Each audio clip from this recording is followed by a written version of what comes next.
Bible में कई सारी रानियों का जिक्र है जिनमें से कुछ बहुत अच्छी रानी मानी जाती हैं तो कुछ बहुत बुरी रानी मानी जाती हैं। बाइबल में कुल 10 रानियों का जिक्र है जिनमें से पहले नंबर पर आती हैं रानी एस्तेर। रानी एस्तेर फारस के राजा अहसुएरुस की यहूदी पत्नी रानी एस्तर थी। नंबर 2 पर आती हैं रानी वस्ती जो कि राजा अहसुएरुस की पहली पत्नी थी। रानी वस्ती ने राजा के आदेश को अस्वीकार किया था जिसकी वजह से उनका पद छीन लिया गया था और उनकी जगह पर एस्तर को रानी बना दिया गया था। ये बहुत अभिमानी रानी मानी जा।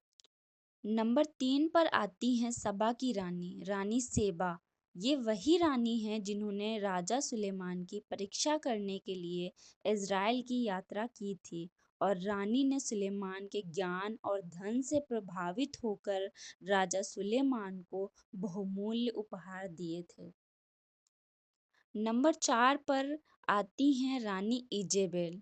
ये राजा अहाब की पत्नी और मूर्ति पूजा फैलाने वाली रानी मानी जाती हैं और ये एक बुरी रानी मानी जाती हैं। दुष्टता के कारण बाइबिल में उनका अंत बुरी तरह से हुआ था। नंबर 5 पर आती हैं रानी यहोशेबा।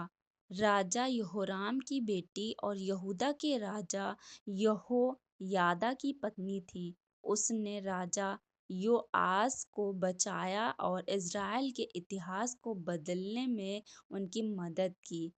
ये एक अच्छी और साहसी रानी मानी जाती थी।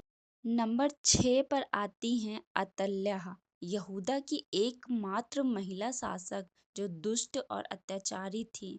इस रानी ने 6 वर्षों तक शासन किया लेकिन लास्ट में उससे हटा दिया गया था।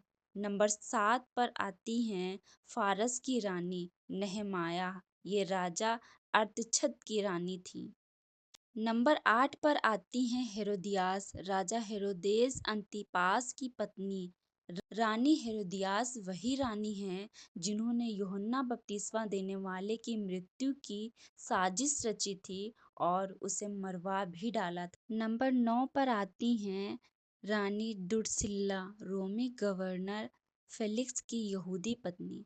पौलुस के प्रचार को सुनने के बाद भी उसने सत्य को स्वीकार नहीं किया था। नंबर 10 पर आती हैं बरनीकी, राजा हेरोद अग्रिप्पा द्वितीय की बहन और साथी।